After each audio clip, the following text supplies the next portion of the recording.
funny stuff on it. So, dude, can I just get my capture freeze? That's pretty epic. Okay. I fixed it, I think. It looks fine on my screen. I just spliced my marathon one.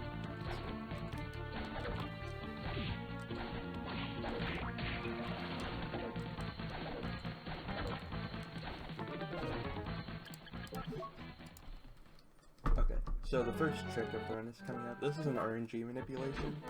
I suspend the game, which resets the RNG value to a specific point, and then I do specific actions.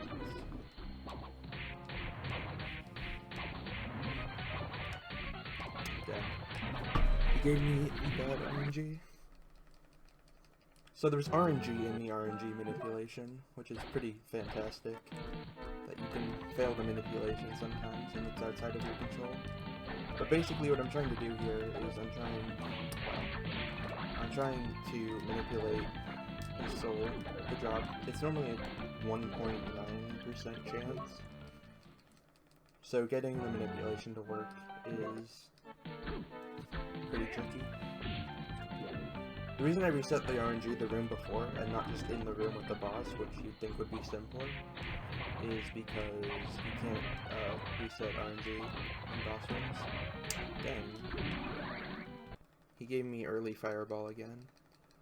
He can give you 5 attacks, and 2 of them make the manipulation impossible.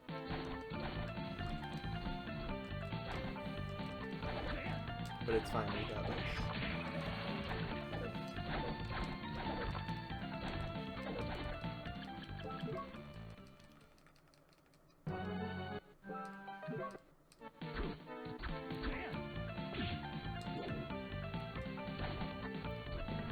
My John is that I'm only getting audio in one ear.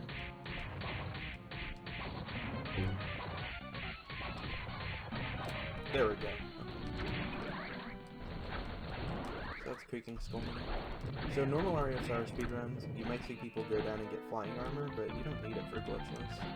Because there's a tricky jump you can do to skip.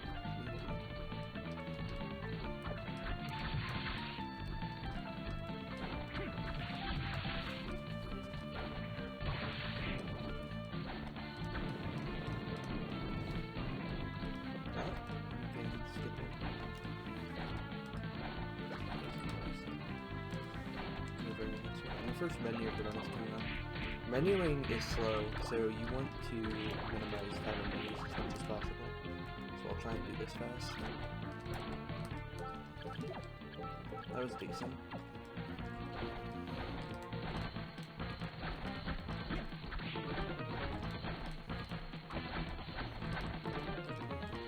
So to talk about general movement, you see me doing this dash now. And the way dashing works is the beginning of your dash is really slow, but there's an end lag on it that's really slow. Sorry, dashing is really fast, but the end lag is really slow. So you need to dash and then jump to cancel the end lag. And there's 2 ways to make that fast. You can jump and then turn around like this, or you can do a sword slash. The sword slash is a lot harder.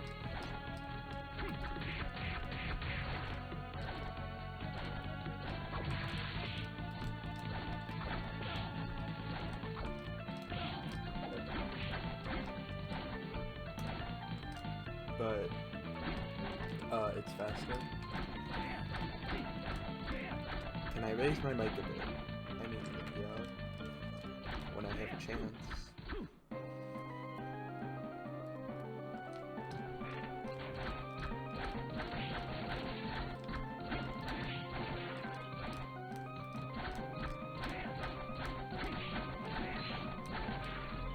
That's the first use of creaking skull. It's the bone that comes out and attacks enemies with me. I'm gonna take a safety heal here, because next boss can rough you up. Also some more cool strats with this.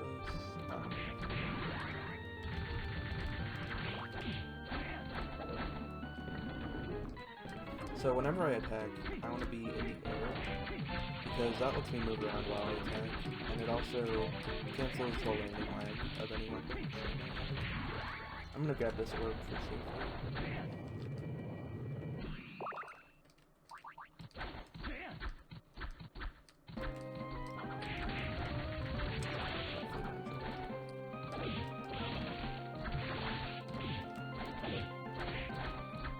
So, you might think that I'm doing this movement one-handed so I can increase my mic volume. Okay, cool. Hopefully that's good, because there's no good place to change it. What was I saying? I lost my train of thought. So there's some stuff in this run, even though it's glitchless, that kinda gets into the realm of being sketchy, if it's a glitch or not. RNG manipulation is something some people have had a problem with, but the reasoning for it not being a glitch is it's all just abusing intended mechanics in the game. Like, it's just knowledge of what changes the RNG. I'm also going to take a safety heal here. Glitchless is actually a really rough category to do in a marathon, because a lot of the glitched categories, you have the ability to get infinite potions with a glitch, but you don't get that in Glitchless, so you have to manage your potions. I'm hoping for a drop from this guy. No, okay. I'll get it, I'll try it again on the way out. So, this fight is where Peking Skull saves the most time. You can see my sword was only doing 8 damage, but Peking Skull's adding an additional 56 every time it hits him.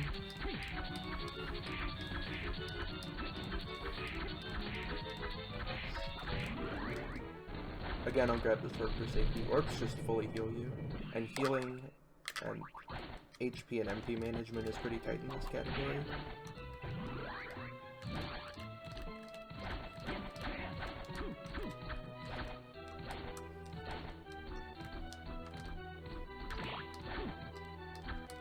So I'll kill this guy again, hoping for a job.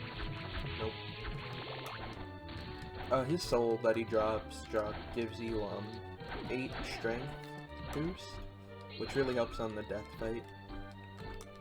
So up until now, the route for Glitchless, the route for this run I've been doing, has been pretty normal.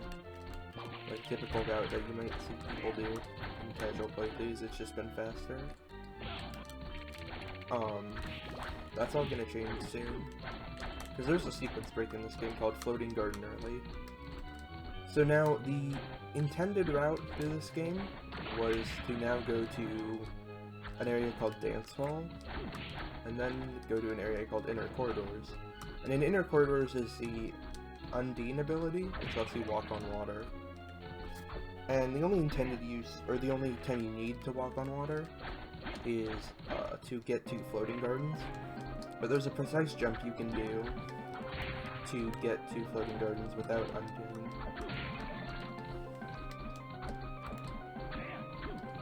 I also have a chance for a drop here, which would be nice.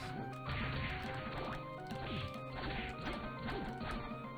please.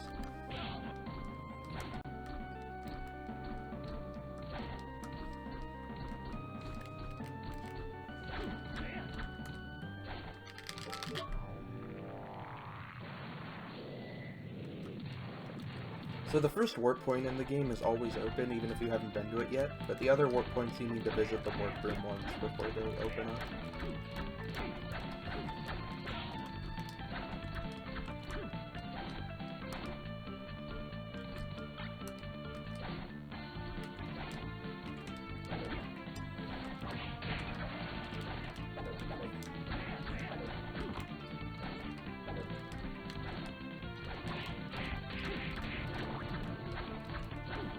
So the justification for this next skip not being a glitch is because the edge for the ledge of Floating Garden is rounded, so you can just barely get up there, and there's no, like, glitching.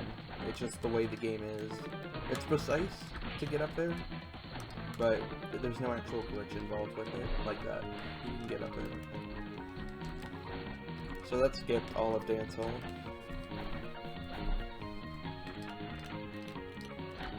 And I actually will need to go to Inner Corridors later to get Undine for something else. but doing it later instead of now saves... That whole sequence break saves 5 minutes.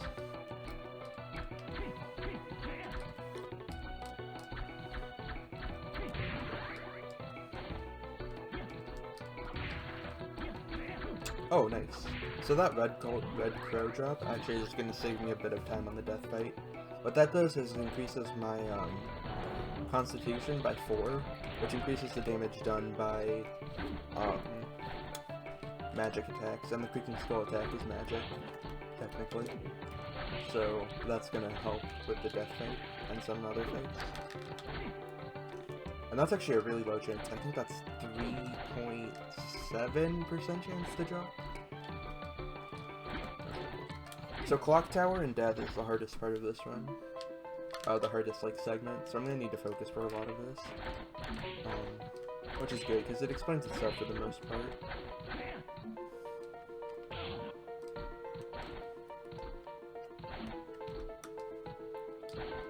It's just a lot of fast movement and stuff. I'm also gonna take a safety save before I do the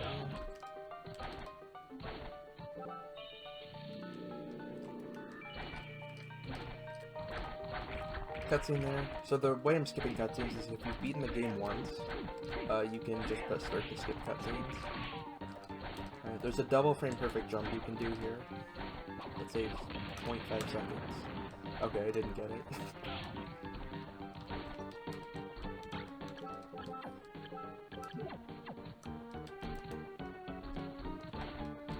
So I got the missile tank, which is just a better weapon that I'm going to use on the death fight.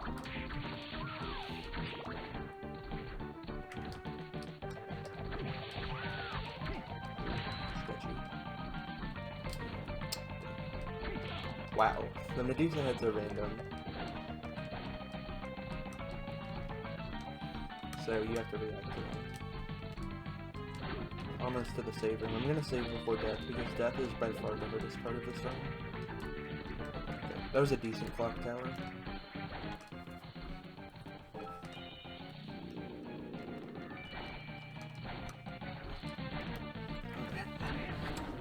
So the death fight is super scary. The hardest part of this run. It's probably the hardest part. It's probably the hardest fight in any main Aria of Sorrow category.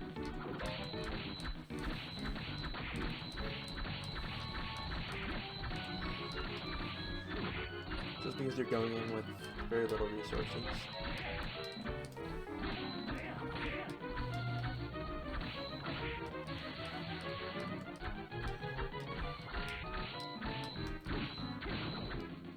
Oh, this is on VC.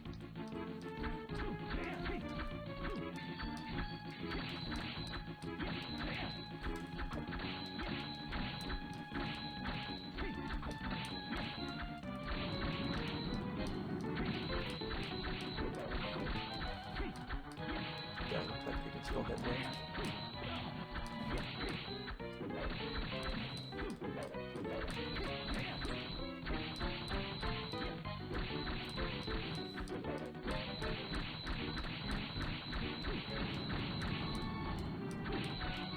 You should be close. There we go. Okay, that was a good death fight. I only got hit once. Whew. And I still have my 2 potions, which is really good.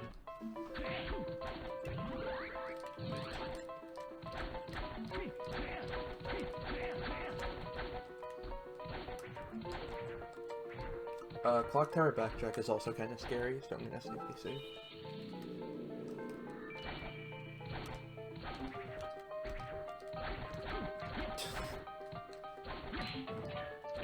Reminder to myself to grab the money. Don't forget. Okay, cool. I didn't forget. Wow, what is this RNG? Yeah, so after you kill Death, his scythe can still kill you.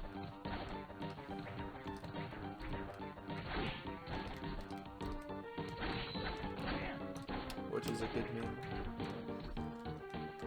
Did I equip Skull? I don't think I... So Skull lets you walk through water. Water movement in this game is super frustrating. Because, descend slower in water, so the standard dash movement is a lot slower. Unless you're jumping out of water, like I did there.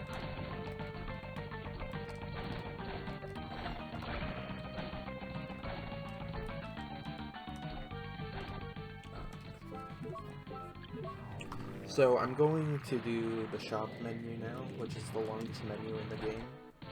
I practiced it a lot, so hopefully I can get a good shop menu.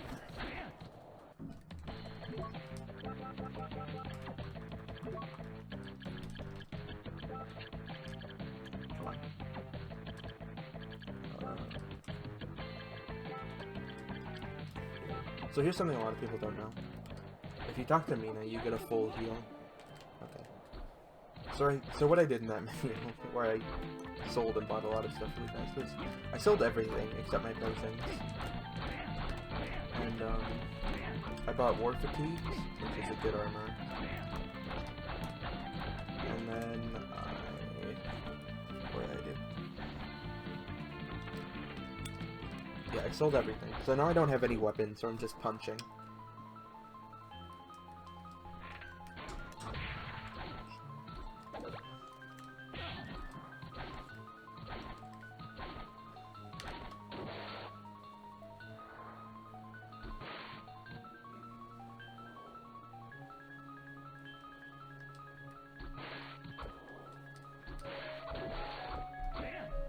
And the reason I didn't buy a weapon in the shop is because I'm going to get one in a bit. I should pick up the best healing item in any video game, the tasty meat.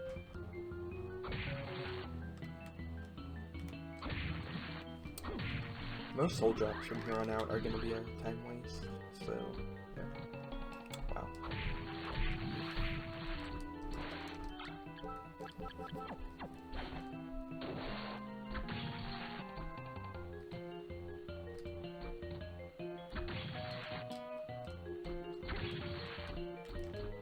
This next one is really cool. A lot of this movement would be faster with flying armor, but skipping it is still way faster.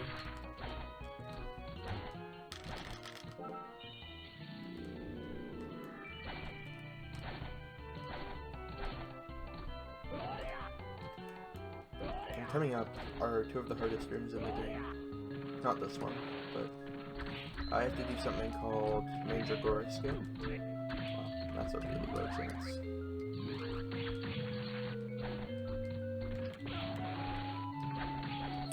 So there's an enemy called the Mandragora, which essentially has like a screen nuke attack, where everything on screen gets hurt, but it takes a few seconds to activate. Okay, cool, avoided it. And then you have to do this awful room, which is trivial with flying armor, but without it's difficult. Okay, cool. First try, nice. That's probably the second hardest part of Glitchless, is that room right there.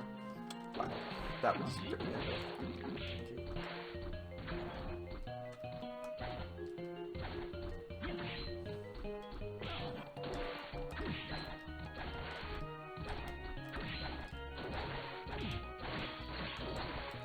Poison worm controlled you like that. So poison in this game doesn't do what it does in like every other video game ever.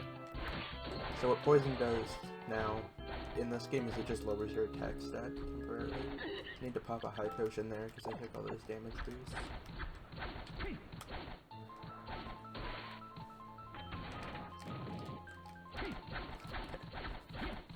Storm into the arena. And the arena is another really technical area with a lot of hard movement. The first room in particular.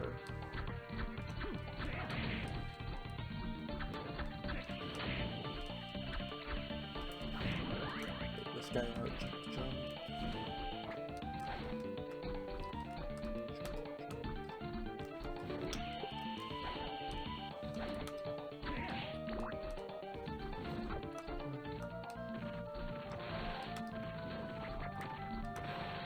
That's a gladiator, affectionately known as the Gladdy Daddy.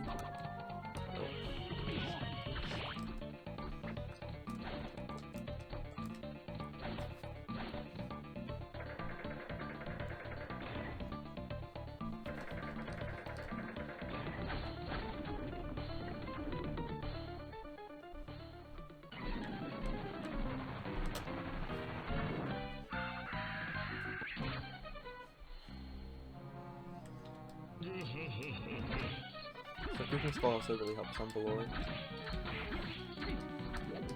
Also, I have Red Crow, which if I had remembered, it would have been faster to equip Red Crow. Because I'd be doing more damage with Creeping Skull, but I didn't remember, and it's not going to be worth it to pause and equip it now.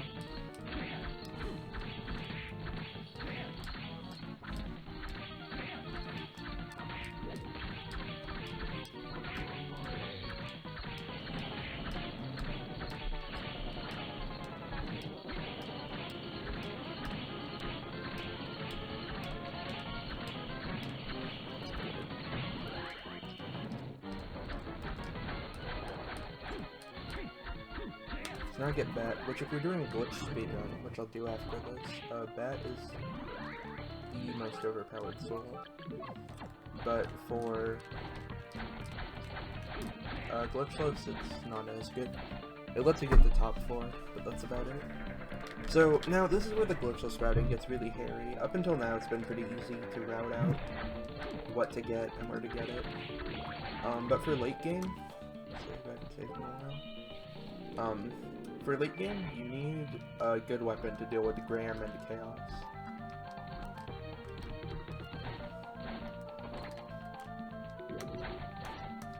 And there aren't really many options.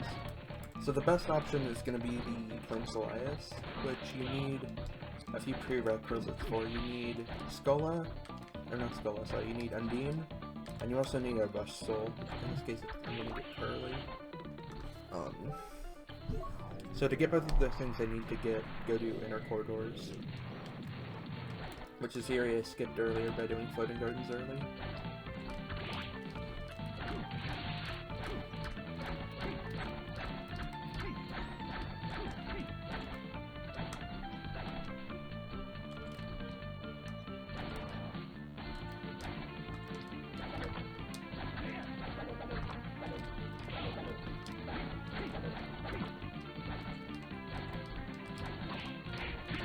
Leather plate jump.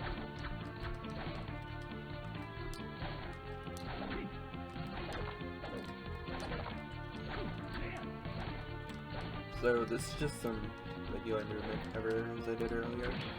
So it's a cool time to talk about the evolution of Glitchless as a speedrun. Because over the past year, this category changed a lot.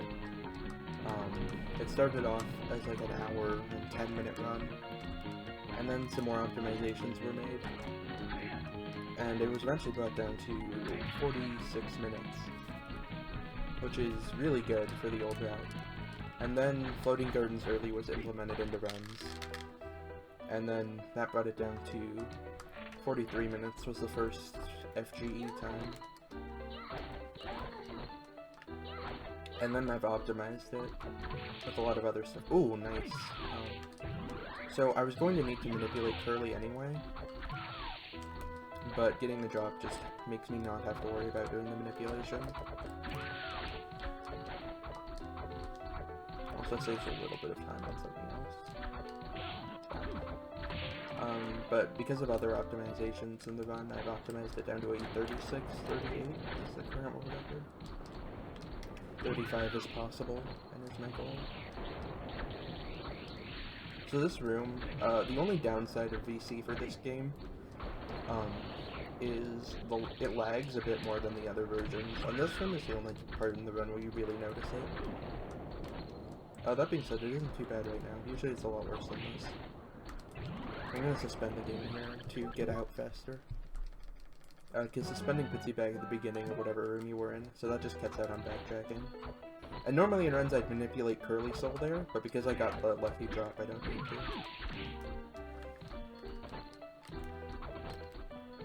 So that's gonna save me some time. Curly Soul is also a super low chance to drop. It's like 1%, I think.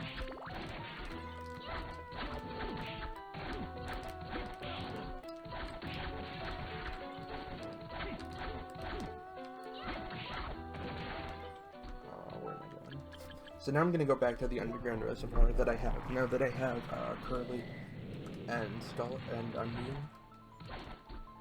Because those two give me the ability to get into the secret area, which has the best weapon in the game. That's also why I opened the warp point earlier. So here's a good one. I'll pop some potions. So now I can stand on water, I can rush solo over water and get past that one, I think.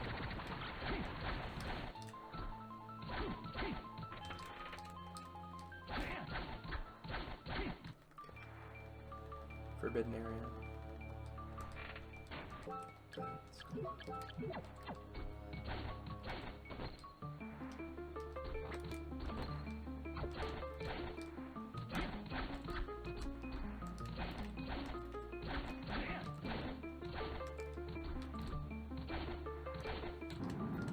That damage boost took me forever to figure out, but it's literally just walk into him, which is pretty good.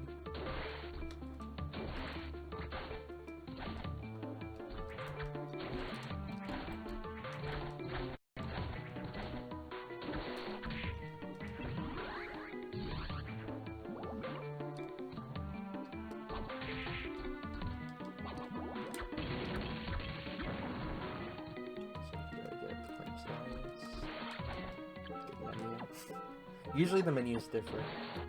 I skipped having to pick up another sword because I got the lucky curly drop.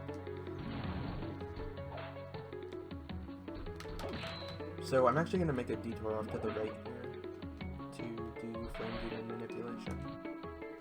Because to beat Graham in this game and not get the bad ending, you have to have flame demon, giant bat, and succubus equipped when you fight him. So again, I'm going to reset the game, which resets the RNG value. And I'm going to do some specific actions.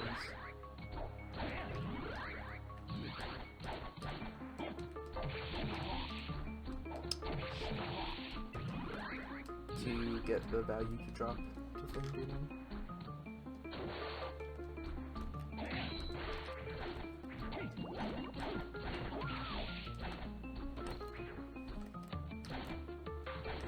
So now I have everything I need. Well, not everything I need. I have everything I need to go to top floor. Once I get to top floor, I can get everything I need to fight Graham.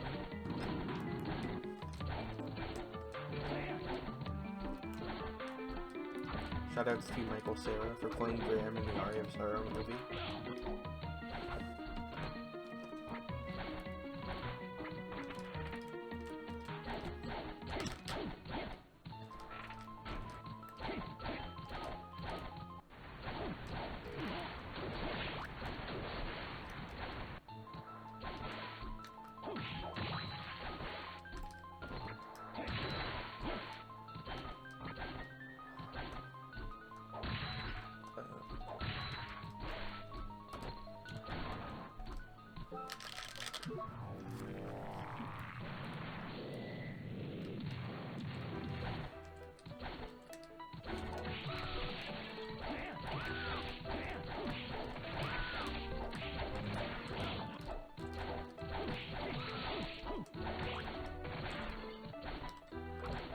Oh my gosh.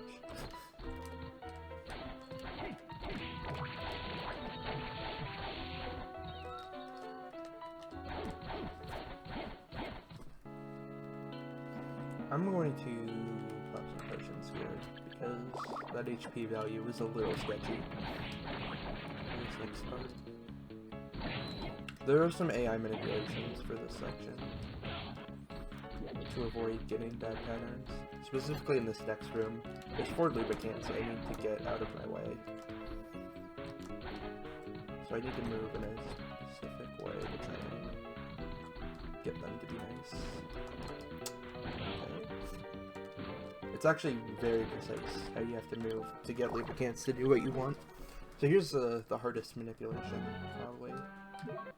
If I hit succubus minute, I'm a little too far to the left, right, I think. Oh no, it went.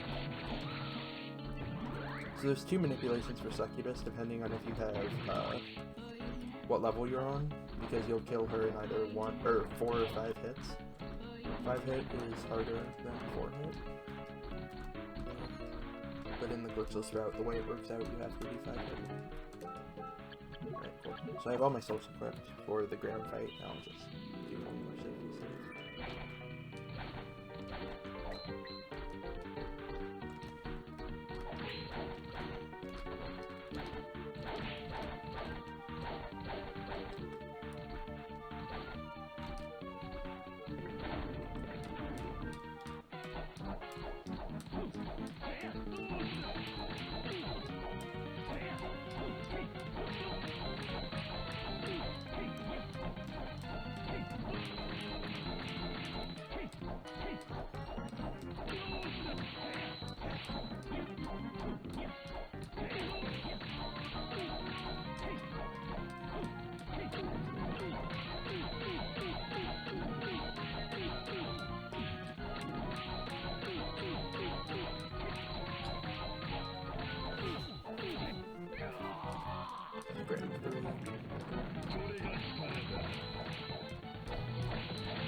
So a good fight is only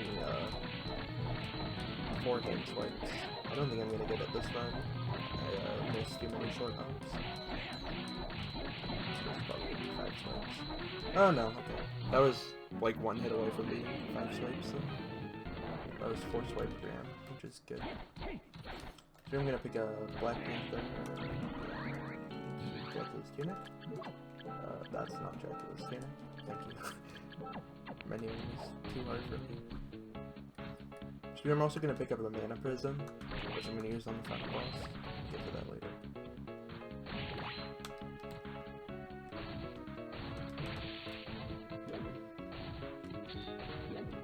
I'm gonna Vertebrae here.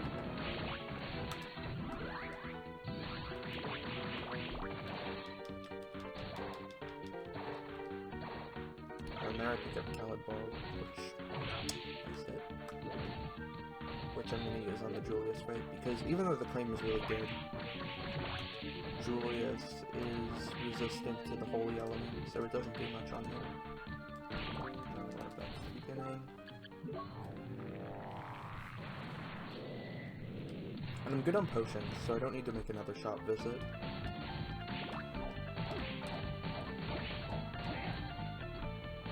The Succubus Soul is also really helping. It also really helps with recovering HP. There's 2 leather plate drops. That's actually extremely rare. Getting 1 is. Getting 2 is pretty insane. That's Marathon luck, I guess. It doesn't help you at all, but it's just a funny thing that can happen.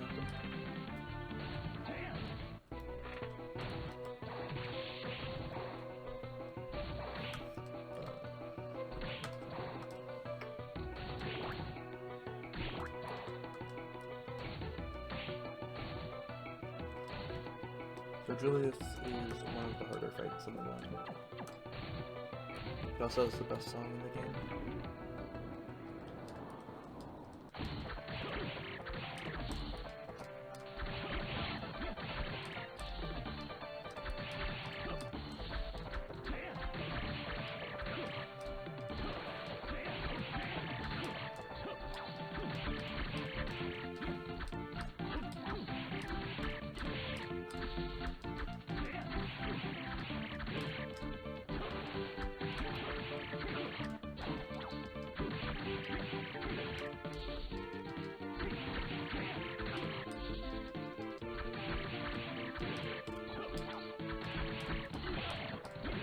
I need to pay close attention to my health and know when to pop a potion.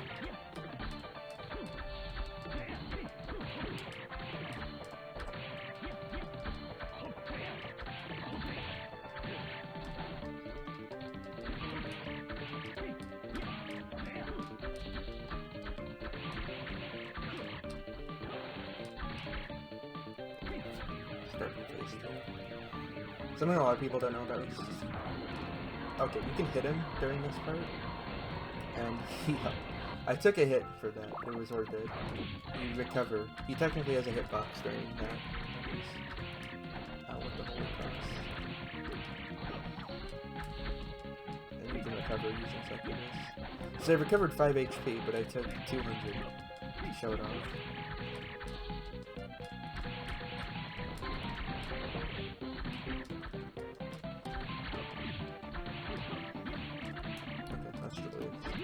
That was like a mediocre fight. Okay, on this menu I need to equip Skulla, and I need to equip Flame Size. That was also good movement going into the Catacomb. No, not that. What am I doing? Skulla, Flame...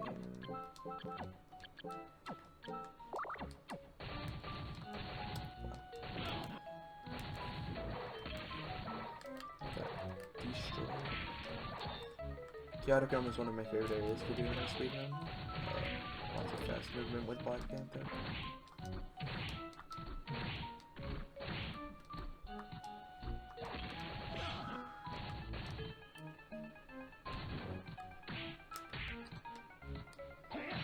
I'm also going to take a safety heal here.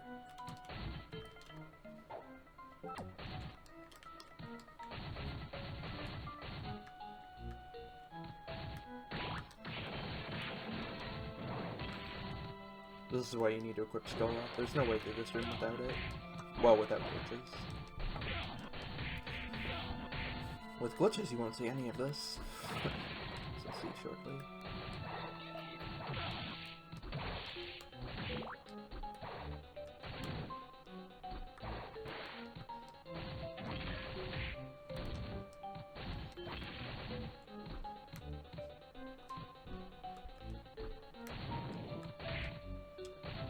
Okay, I thought I was going to be grabbed by Succubus there, which is a big time loss, because it's 5 seconds where you can't do anything. I'm going to take this safety here. I'm also going to equip Succubus, which helps a lot in the Chaos fight, because there's a lot of different targets you can heal off of.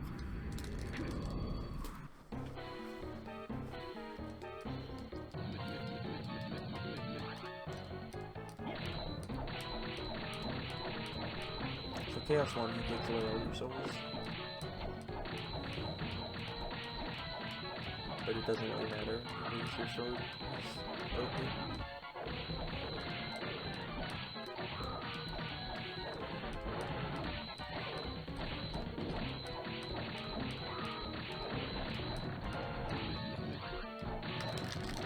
So it's time for Chaos 2. Get ready on time. Chaos 2, this is the reason I picked up the Mana Prism. Your MP gets drained during Chaos 1. I'm gonna pause here, equip Creaking Skull, and pop the Mana Prism.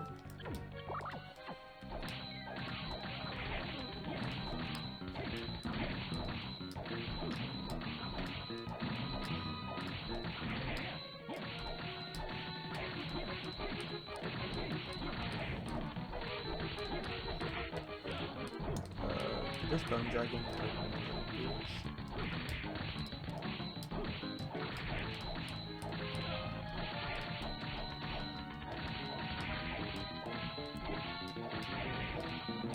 I missed out on so much damage on the top line. So I guess to talk about the way Chaos 2 actually works is the core's defense goes down every time you kill one of the eyes. That's a good idea.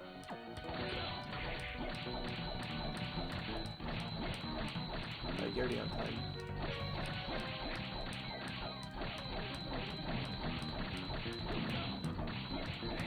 Time.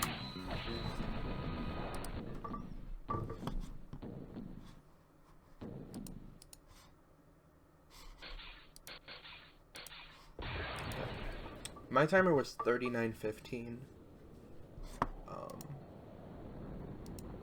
I don't know what it is on the stream. 39:15? Okay, cool. So my PB is 36:38. But I also lost a bunch of time in the beginning of this one because of Creaking Skull. This wasn't that bad other than that. I'm pretty satisfied with this actually.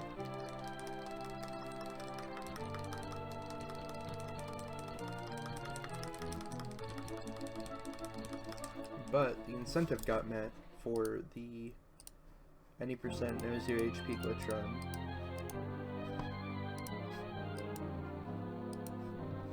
So I guess I'll just hop right into that.